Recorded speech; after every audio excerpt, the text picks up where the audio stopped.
तुमच्या काळी माणसं कशी होती बोला. भक्कम होती शहराने भक्कम होती. आताची भक्कम नाही का? आताची एकदम बारीक झाल्यात ना. आणि कॉलेजच्या पोरी आजच्या चांगल्या आहे का तवाच्या चांगल्या होत्या?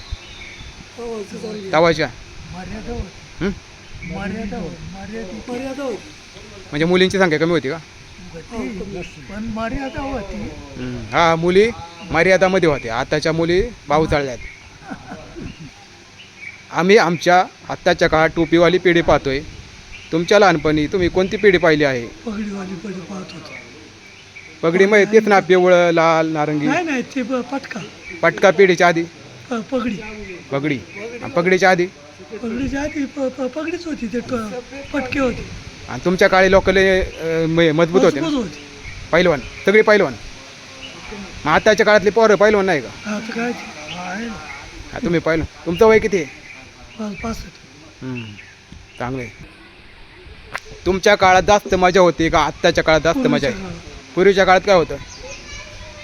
मान मर्यादा होती, सगळं होतं. सण उत्सव होते हां. आणि लोक एकत्र यायचे. एकत्र आता पण येतात ना. आता नाही एवढे काय, आता मोबाईल मध्ये हा. झालं. आता येता तरी बोलतील. येताना जाताना पोरी खाली मान घालून मोबाईलमध्ये जातात. 10-20 लोक जमायची नाही. आजच्या काळात आम्हाला बोर झालं, आम्ही मोबाईल घेतो. तुमच्या काळात तुम्ही काय करायचे?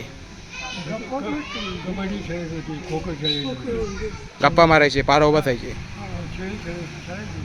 पाऊस पडत. आता पाऊस पडत नाही. आता ऊन खूप आहे. आणि पहिला पाऊस टाईम पडायचा ना, काट्यावर पडायचं एकदम 1 जून का 6 जूनला. आता पाऊस पडत नाही. दिवाळी आपलं गणपती होत तर पाऊस पडत नाही. हवामानामध्ये फरक झाला ना. तुम्हाला तरुणपण आवडते का म्हातारपण? तरुणपण. आणि म्हातारपण का आवडत नाही? आता तुम्ही एका जागेवर बसते. मग फिरा ना, चाला ना.